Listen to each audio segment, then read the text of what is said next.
से 32 degree temperature पे 60% plus humidity है उस जगह पर जहां ठंडी आती नहीं, गर्मी जहां आती नहीं, वहां पर केला पकता है। वो एरिया कहां पर है? भारत में। ये भारत का नक्शा है, तो लास्ट नीचे पेंदे में है ना। ये एरिया यहां पर है, इधर भी समंदर है, इधर भी समंदर है, इधर भी समंदर है। ठंड आती नहीं, वहां स्वेटर किसी को पता नहीं। हमारे शाहदा नंदुरबार में ठंड आती है, जर्किन स्वेटर है हमारे पास। मतलब किताबी ज्ञान में शाहदा नंदुरबार में केला पकेगा नहीं, और हम यहां ऑलरेडी 50 साल से केला लगा रहे हैं। अभी ये दोनों बातें अलग अलग है, ध्यान से समझने की चेष्टा करना। किताबी ज्ञान गलत नहीं है, बट प्रैक्टिकल में चेंज है।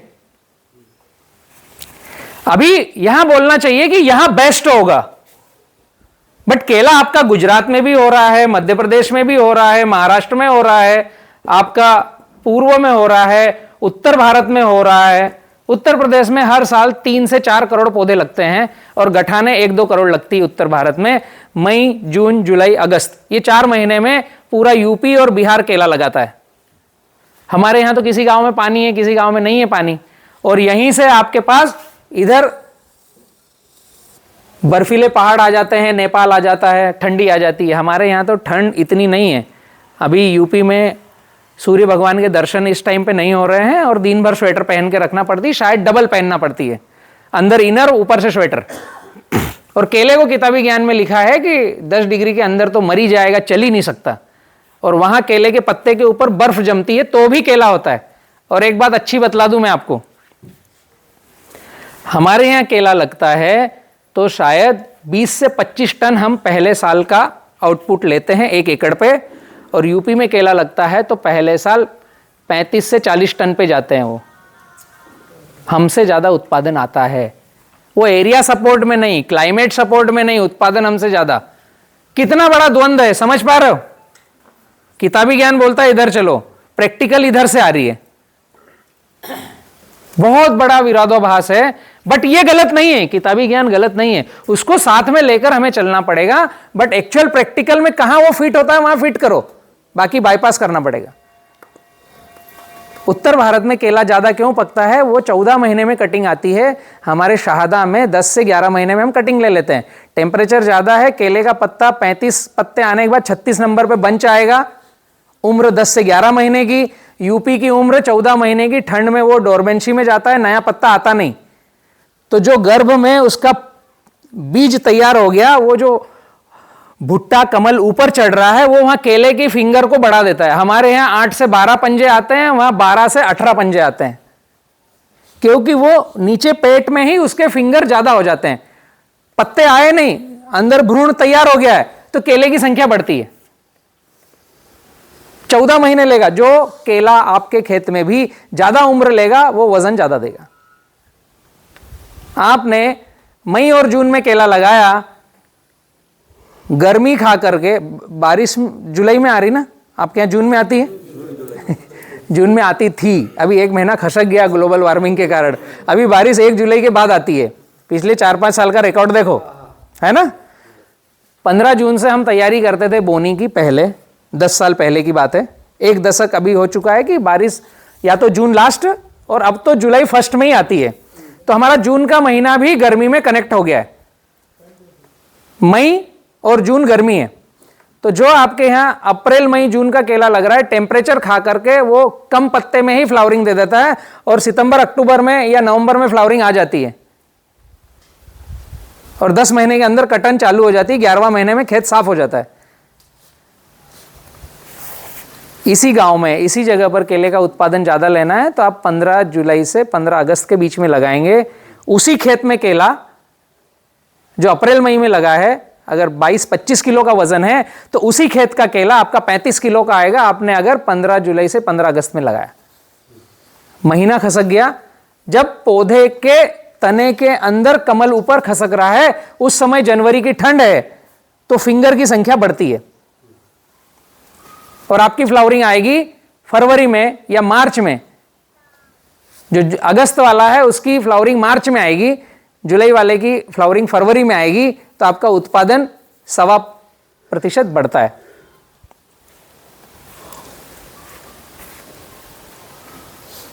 केले की खेती में बहुत ध्यान रखना है और किसान पाठशाला 2006 से सीखने सिखाने पर है। मेरा ग्राफ गया ऐसे ऊपर, एग्रोनॉमिस्ट से पूछा, सबसे पूछा, और 3 साल के बाद चौथे साल ग्राफ नीचे आया, 5वें साल डम से गिर गया। 9 एकड़ मेरा खेत है, उसमें 4-4.5 एकड़ का कपास बैठ गया, 4-4.5 एकड़ खराब हुआ। उसके बाद में हमको समझ में नहीं आई कि ये मेरा कपास डंप क्यों हो रहा है। कपास की खेती कोई कर रहा है? कर रहे हैं। मेरे पास कैसे हो रहा था, कपास का पौधा लगा हुआ है, फ्लावरिंग पे आ गया, बोल आ रहे हैं, और दूसरे दिन जाकर देखा तो पूरे पान लकवा मार गया। जैसे, हाँ, मोबाइल साइलेंट करेंगे तो बहुत अच्छा रहेगा, और बात करनी हो तो थोड़ा उठकर जाकर बात कर लें, आगे पीछे डिस्टर्ब कम होगा। केले का, सॉरी, कॉटन का पौधा जब डंप होता है, मेरे यहाँ जो डंप हो रहा था, तो किसी ने जैसे कपास का पौधा पूरा ऐसा 2.5-3 फीट का है, निकाल कर वापस लगा दिया हो। उसको उखाड़ कर देखेंगे तो कोई जड़ खराब नहीं, प्लांट में कोई फंगस नहीं, कुछ नहीं, बट लकवा मार गया। उसको बोलते हैं सॉइल बॉर्न डिसीज, जमीनीत रोग, फंगस वाले। तो 9 एकड़ में 4-5 एकड़ मेरा खेत खराब हुआ। अभी वो परिस्थिति ऐसी थी मेरी, 2002 और 4 की बात बता रहा हूं मैं। 2002 में अच्छा पका, 3 में अच्छा पका, 4 में अच्छा पका, 4 में खराब होना चालू हुआ, 5 में बहुत सारा खेत खराब हो गया। जब आप नई टेक्नोलॉजी अगर गांव में लाते हो, पहली बार कुछ नया काम करते हो, तो गांव वाले और आसपास वाले अच्छी नजरों से देखते हैं, और पड़ोसी सोचता है कि ये खेत कब बेचेगा। ऐसा होता है कहीं कहीं पर। क्योंकि मैंने क्या किया था, जनरेटर से खेती, पहली बार डीजल से खेत में पानी डाला। उस समय बहुत बड़ी बात थी, 35 किलोवाट का जनरेटर, जो 6 लीटर डीजल पीना 1 घंटे में, और उससे मैं खेती करता था। और जो ड्रिप लाइन है, ऐसे ड्रिप लाइन जो है वो जहां बूंद गिरा रही है उसके नीचे 2 दाने कपास के, बस वो टपक जहां गिरेगा और कपास आ जाए, 15 मिनट पानी चला करके कपास निकालना है, क्योंकि जनरेटर ज्यादा नहीं चला सकता मैं। तो ये टाइम टेबल और पैसे कंज्यूम करके और लेबर मैनेजमेंट सब करने के बाद अगर आप खेती करते हो, तो आपका सारा बाहर से कनेक्टिविटी कट जाती है, और केवल पानी की बूंद कहां गिर रही है वहां कनेक्टिविटी रहती है, जब पूरा दांव पे लगा रहता है। और उस समय आपके 9 एकड़ के खेत में से 4 एकड़ का कॉटन मर जाना, 5 एकड़ का कॉटन मर जाना। ऐसे 9 एकड़ का खेत, यहां मैंने छोटा तालाब बनाया, और ये जो कपास लगा है उसमें टापे बन गए। अब इस तरह की खेती तो आपके खेत में देखने वाले भी आएंगे, ये भाई कुछ अच्छा कर रहा है। हर क्षेत्र में 2 तरह के व्यक्ति होते हैं। एक तो वो जो समझ रहे हैं कि ये लड़का कुछ अच्छा कर रहा है, अगर ये अच्छा कर लेगा तो ये टेक्निक हमारे खेत में हम अपनाएंगे, इसको देखते हैं, इसको मदद करते हैं, इसके पास बैठते हैं। कुछ वो बहुत पैसे खर्च कर रहा है, पता है नहीं खेती कैसे होगी, बहुत ढंग से इसके पास आउटपुट आ रहा है, इनपुट आ रहा है, बाप दादा की थोड़ी 9-10 एकड़ जमीन बचा के रखी है, इसको भी ये कैंची बताएगा। अब ऐसे भी व्यक्ति होते हैं ना कि ये कब बेचेगा, बैठ उठ करते हैं इसके साथ में, पर वो विचार ये रखते हैं कि ये बेचे तो पहले मुझे बताए। ऐसे व्यक्ति भी कुछ रहते हैं, वो मैंने चेहरे फेस किए हैं वो 2004 में। तो वो दौर मेरा चल रहा था। उस समय हमने सोचा कि अब ये कपास जो मर रहा है इसको बचाना है, कैसे बचेगा। तो जिस कंपनी से बीज लिया उसको बुलाया, उसके एग्रोनॉमिस्ट को बुलाया, कृषि विज्ञान केंद्र तलून में ही है, हमने जिले के वो कृषि वैज्ञानिकों को बुलाया, जो अच्छी खेती कर रहे हैं उनको बुलाया। जैसे आप भी अगर नोटिस करोगे, ये गांव का नाम क्या है? बिलाड़ी। आप यहाँ बिलारी में देखोगे तो कभी रमेश अंकल का इस साल कपास बहुत अच्छा पका, अगले साल सुरेश अंकल का कपास पकेगा, तीसरे साल मोहन अंकल का कपास पकेगा। रमेश अंकल ने एक बार कपास अच्छा पका लिया, अगले साल क्यों नहीं पका? ये प्रश्न नहीं आता हमारे पास। इस साल जिसका ज्यादा पक गया, जो होटले पे ज्यादा चाय पी रहा है, ऐसे कॉलर खड़ी करके चल रहा है, उसकी वो खाद कितना लगा वो मतलब नहीं, हम उसके पास जाकर बैठेंगे, ज्ञान लेंगे। तो हमने उनसे भी ज्ञान लिया बट मुझे एक बंदा नहीं ऐसा मिला जिसने कहा हो कि ये काम कर ले अगला पौधा नहीं मरेगा। हम पैसे लगाने को तैयार थे शुरुआत में, जो जिसने बताया, जो मित्र पर्ची देने आता है, डब्बियां बेचने आता है, उनकी सुनी, उन्होंने जितनी पर्चियां दी पहले हमने पैसा खर्च कर लिया। ये ड्रेंचिंग करो, ये स्प्रे करो, ये फंगस आ गई, ये फलाना हो गया, ढिमका हो गया, सब कर लिया। कल देखा तो वापस एक पौधा, आपके यहाँ मिर्च में भी डंप हो रहा होगा ना ये लाइन में, वैसे ही कपास भी डंप होता है जब सॉइल बॉर्न डिजीज आती है। हिंदी समझ में आ रही ना? हाँ। तो ऐसी स्थिति में थे हम, पैसा खर्च कर चुके थे, 9 एकड़ में अच्छा खासा लगा चुके थे सीखने में।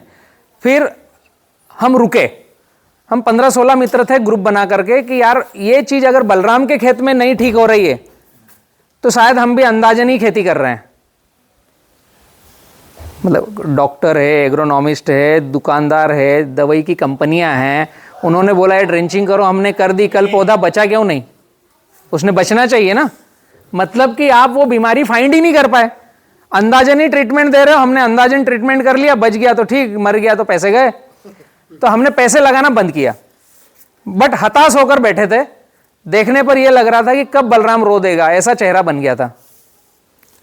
पैसे लग रहे हैं, फसल बची नहीं, और कल जनरेटर चलाना है, वापस 6 लीटर डीजल लगेगा, और 9 एकड़ में पानी देना है जिसमें 4 एकड़ के पौधे हैं नहीं, फिर भी वहां पानी गिरेगा क्योंकि वो डीजल ही गिर रहा है। तो दिमाग काम नहीं कर रहा था। ऐसे में एक औरंगाबाद से कोई पेस्टिसाइड कंपनी वाला व्यक्ति आया, जो हमारे मित्र के दोस्त की फैक्ट्री थी। शाम का समय था, मैं कंपनी का नाम नहीं बताऊंगा।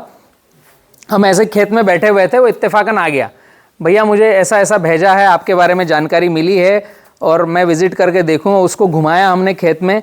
अगले ने वापस बैठकर बोला कि भैया गारंटी से तुम्हारा अगला पौधा मरेगा नहीं, मैं कुछ चीज़ें बता के जा रहा हूँ। हमने बोला बताओ भाई, हमको तो गारंटी वाला ही चाहिए था, वरना तो हम यूज़ करेंगे नहीं, क्योंकि हम थक गए ना पैसे लगा लगा के।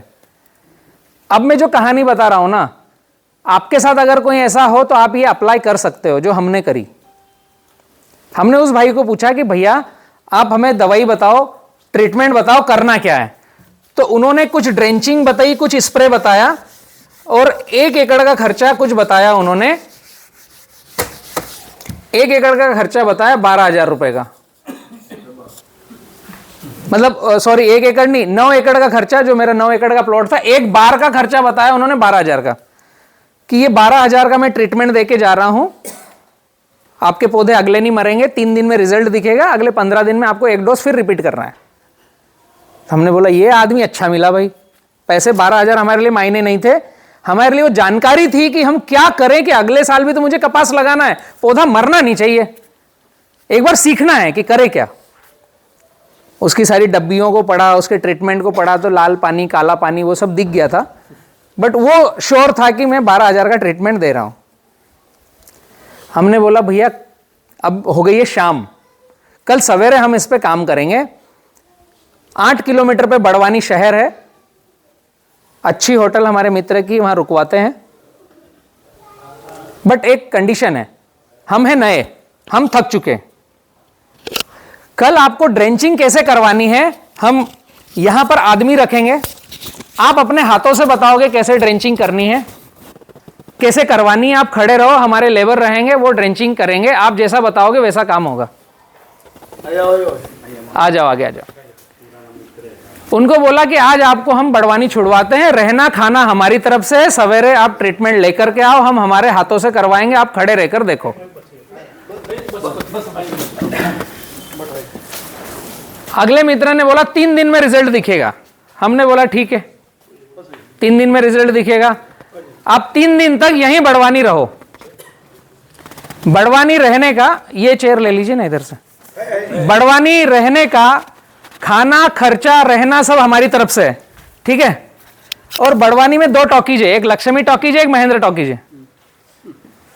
अब आप केवल हमारे खेत को देखोगे और बाकी फ्री टाइम रहेगा तो टॉकीज के फिल्म के टिकट भी देंगे, बट 3 दिन आपको जाना नहीं है कहीं पर। 3 दिन में रिजल्ट आएगा, हमको रिजल्ट दिखा दो फिर जाओ, पहली कंडीशन।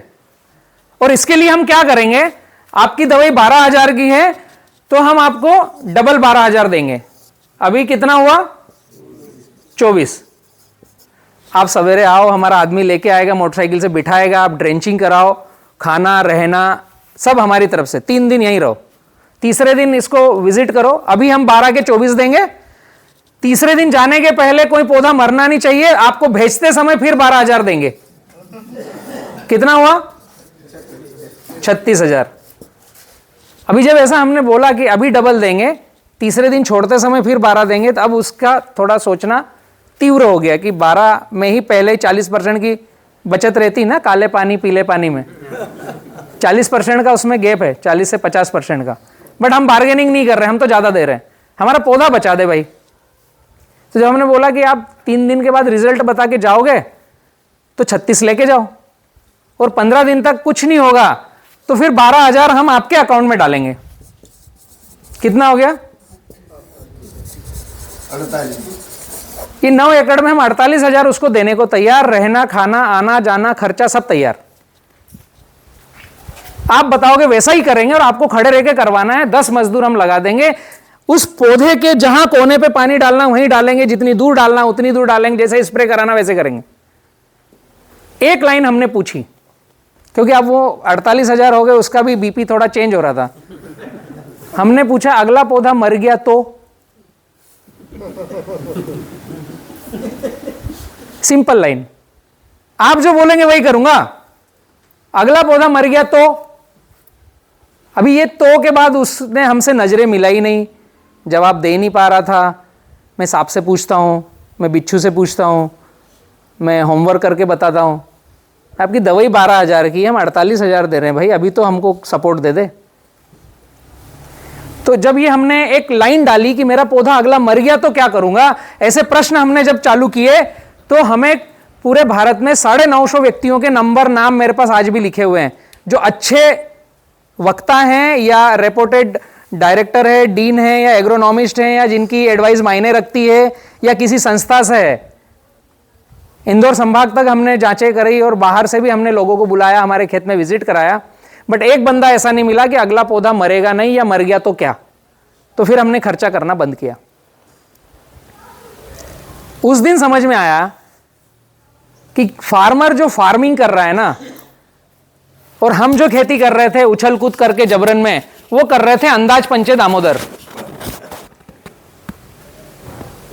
टाइम पे हो गया, डल गया, लग गया, आ गया, बारिश हो गई, स्प्रे चला नहीं चला, 12 कुंटल एकड़ पे पक गया, किसी का 7 कुंटल एकड़ पे पका कपास, सब हो रहा है, चल रहा है, चलते रहेगा। पूरे भारत में अलग अलग टाइमिंग पर कपास बोया जाता है। कहीं मई में बोते हैं, कोई अप्रैल में बोते हैं, कोई जून में बोते हैं। सब अपने हिसाब से क्षेत्र वाइज शेड्यूल बना हुआ है। किसी को कुछ पड़ी नहीं है कि किसान को फार्मिंग सही से टच कर दे, बतला दे। बीज बेचने वालों को बीज बेचने में व्यस्तता है, दवाई बेचने वालों को दवाई बेचने में मजा आ रहा है, खाद बेचने वालों को खाद की बोरियां देने में मजा आ रहा है, और किसान को मजा आ रहा है व्यस्त रहने में। हकीकत है ना ये। साल भर का शेड्यूल हम ऐसा बनाते हैं कि साल भर हम व्यस्त रहें, कुछ न कुछ पैसा जाता रहे। हम होटले पर चर्चा करें कि मैंने खेत में इतना खर्चा किया है, इस साल तो मैं फोड़ दूंगा, इतना पक्के आएगा। जब पक्के आता है तो हमारी मजबूरी रहती है ज्यादा बताना। हाँ सही है ना, क्योंकि पहले ही इतना रायता फैला चुके रहते हैं। अब वो मजबूरी का करे क्या? अब मजबूरी का ये है कि कर्जे से बाहर कभी आ नहीं पा रहे हैं। अपने आप को रिलेट कर पा रहे हो मेरे से, जो मेरे साथ हुआ। 2005 में हम थक कर बैठे, और 2005 के लास्ट में समझा कि अब हमें सीखना पड़ेगा, बाकी तो सब गड़बड़ है। और सीखना ऐसा पड़ेगा जो हम आपके बीच से सिखाने वाला हो, जो प्रोडक्ट की बात नहीं करे, वहां सीखना पड़ेगा। तो 2006 में हमने एक नाम निकाला, किसान पाठशाला, और हमने सीखना चालू किया। जैसे आज ये मित्र ने मुझे यहां बुलाया है, हम सब सीखने के लिए बैठे हैं। हम किसी कहीं प्रोडक्ट की बात नहीं करने वाले हैं। ये व्यवस्था हमने 2006 में शुरुआत करी। जहां से भी हमारे पास आवेदन आता है कि हम पूरे भारत में इस जगह पर हैं, गुजरात है या महाराष्ट्र है, एमपी है, हम ये 25 किसान हैं, हम इस विषय पर सीखना चाहते हैं, या ऐसा आवेदन आता है कि हमारे गांव में कुछ ये अलग हो रहा है, हम आपको बताना चाह रहे हैं ताकि आप ये वीडियो के माध्यम से पूरे भारत में फैलाओ। तो हम उनके पास सीखने चले जाते हैं, या जो सीखना चाहता है उनके पास सिखाने चले जाते हैं।